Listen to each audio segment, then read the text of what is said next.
Good morning dear students, welcome in home science tutorial.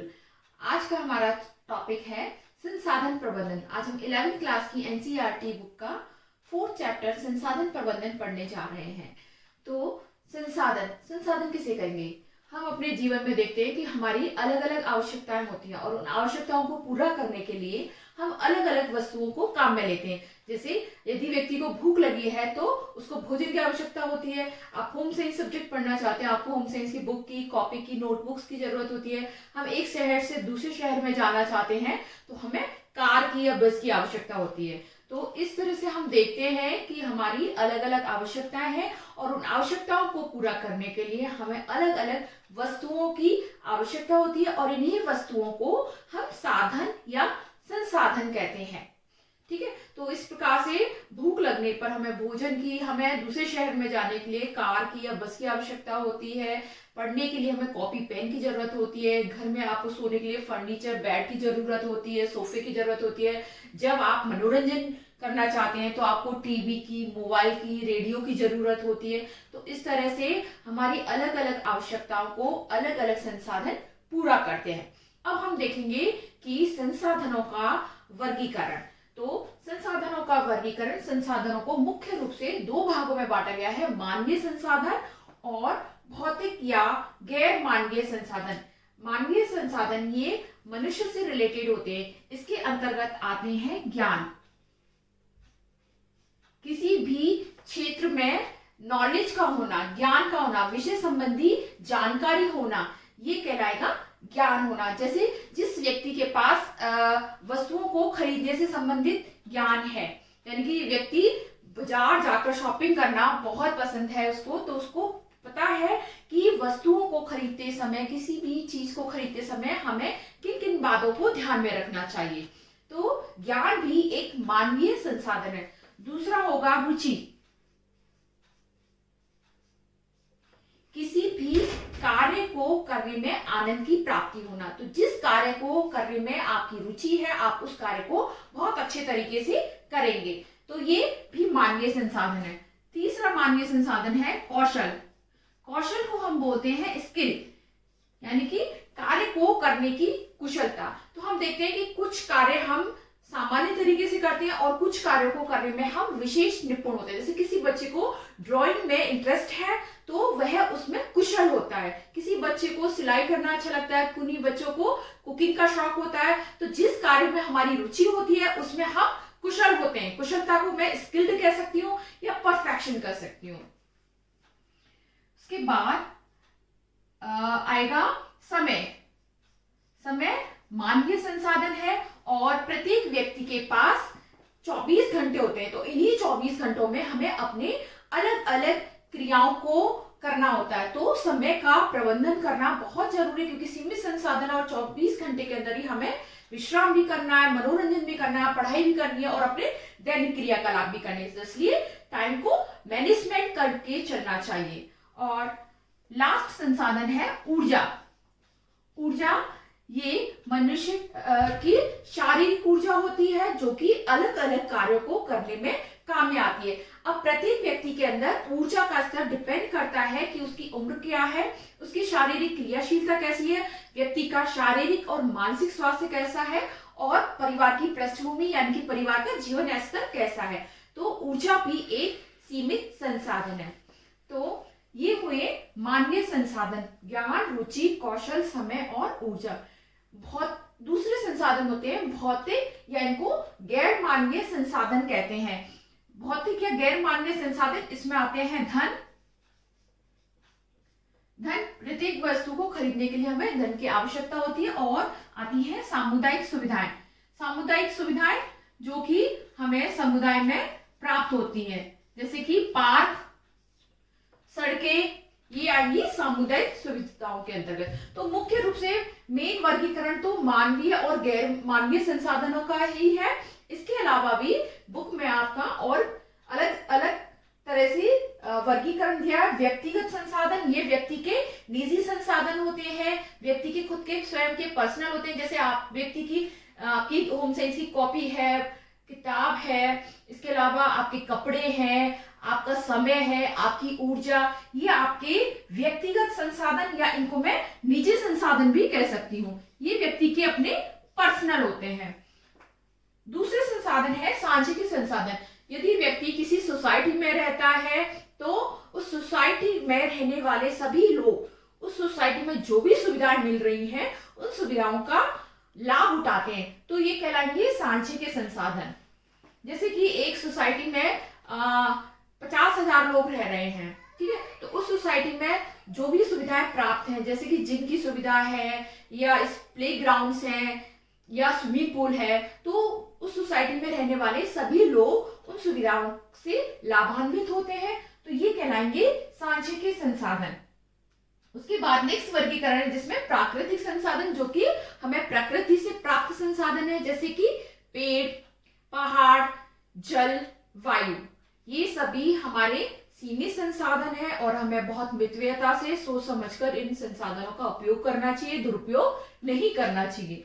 और इसका प्राकृतिक संसाधन और दूसरे होंगे सामुदायिक संसाधन, जो कि सरकार के द्वारा प्राप्त सुविधाएं हैं। जैसे हम देखते हैं पार्कों की सुविधाएं हैं, सड़क की सुविधाएं हैं, सरकारी हॉस्पिटल हैं, सरकारी स्कूल्स हैं, ये सब सुविधाएं सरकार के द्वारा दी गई हैं और प्रत्येक व्यक्ति का इन सुविधाओं पर समान अधिकार है।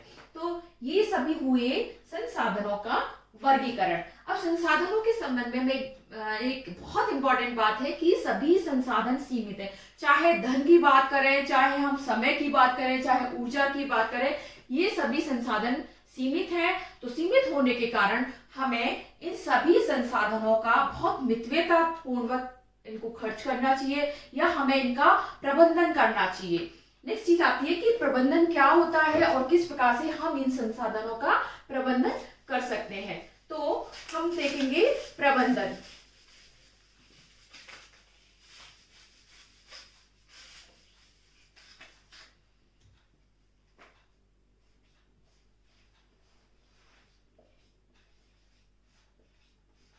प्रबंधन, जब हमारे पास वस्तुएं सीमित मात्रा में होती हैं तो हम उनको प्लानिंग के साथ खर्च करते हैं। तो प्रबंधन होता है कि हमें एक योजना बनाई जाती है प्रबंधन के अंतर्गत कि कार्यों को या किस प्रकार से करना है, क्या क्या साधनों को उपयोग में लेना है। तो ये पूरी जो प्लानिंग है कि क्या करना है, कब करना है, कैसे करना है, ये सारी प्लानिंग कहलाती है प्रबंधन। तो साधन सीमित है इसलिए हमें इनके प्रबंधन की आवश्यकता होती है। अब है प्रबंधन के चरण। पहला चरण है नियोजन करना, या इसको हम इंग्लिश में बोलते हैं प्लानिंग करना।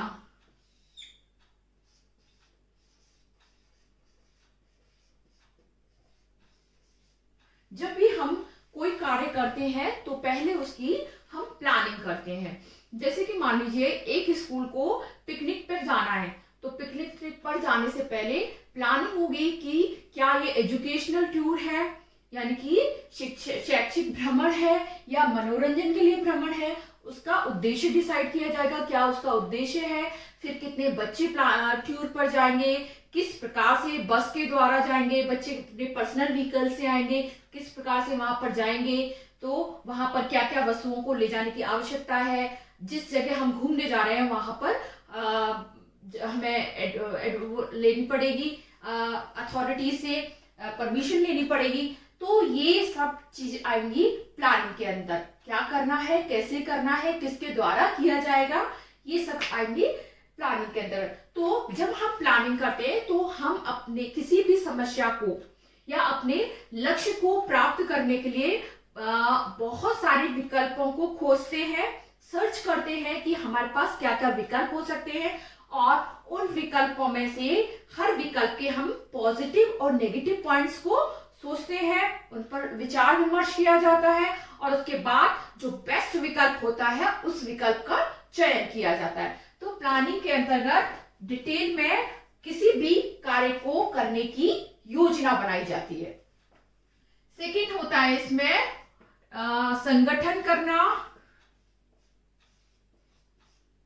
या इसको ऑर्गेनाइजिंग बोलते हैं। ऑर्गेनाइजिंग का मतलब है कि संगठित करना, किसी भी कार्य को करने के लिए जो हमने उद्देश्य बनाया है, जो हमने योजना बनाई है, उस योजना के अनुसार जिन वस्तुओं की आवश्यकता पड़ने वाली है उन सभी वस्तुओं को एकत्रित करना। जैसे टूर पर हम जाने वाले हैं तो पेरेंट्स से परमिशन ली जाएगी, फीस का कलेक्शन किया जाएगा, हम जिस बस के द्वारा जाने वाले हैं बस के ड्राइवर से कांटेक्ट किया जाएगा, फिर जहां घूमने जाने वाले हैं वहां से सहमति प्राप्त की जाएगी, भोजन की व्यवस्था की जाएगी। तो इस तरह से जो भी वस्तुएं हमारी योजना में आती हैं उन सभी वस्तुओं को, साधनों को एकत्रित किया जाएगा। इसको बोलते हैं संगठन। तीसरा है क्रियान्वयन।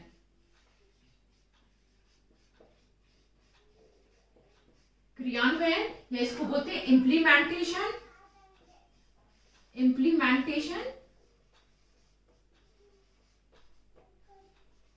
इम्प्लीमेंटेशन का है मतलब होता है कि जिस तरह से प्लानिंग की गई है, साधनों को एकत्रित कर लिया गया है और इसके बाद नेक्स्ट चरण आती है कि योजना को क्रियान्वित किया जाए, योजना को लागू किया जाए। जो योजना जिस प्रकार से बनाई गई है, जिस उद्देश्य की प्राप्ति के लिए बनाई है, उस योजना को लागू करना है, इसको बोलते हैं क्रियान्वयन।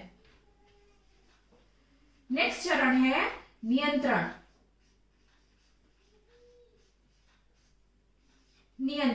या इसको बोलते हैं कंट्रोलिंग।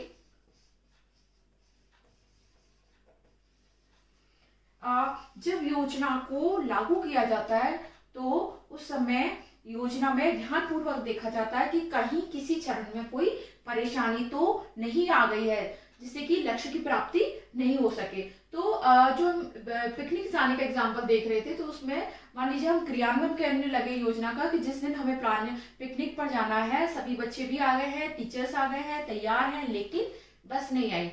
तो फोन करने पर पता चला कि बस का ड्राइवर बीमार है, अब बस नहीं जा सकती। तो इस चरण में जो कंट्रोलिंग होती है, इस चरण में कोई नया निर्णय लिया जाता है क्योंकि वहां पुराना जिस हिसाब से हमने योजना बनाई थी अब वो उस तरह से क्रियान्वित नहीं हो सकती है। तो इस स्टेप में हमें अपनी योजना में परिवर्तन करना होगा और किसी दूसरी बस से कांटेक्ट करके हमें जाना होगा।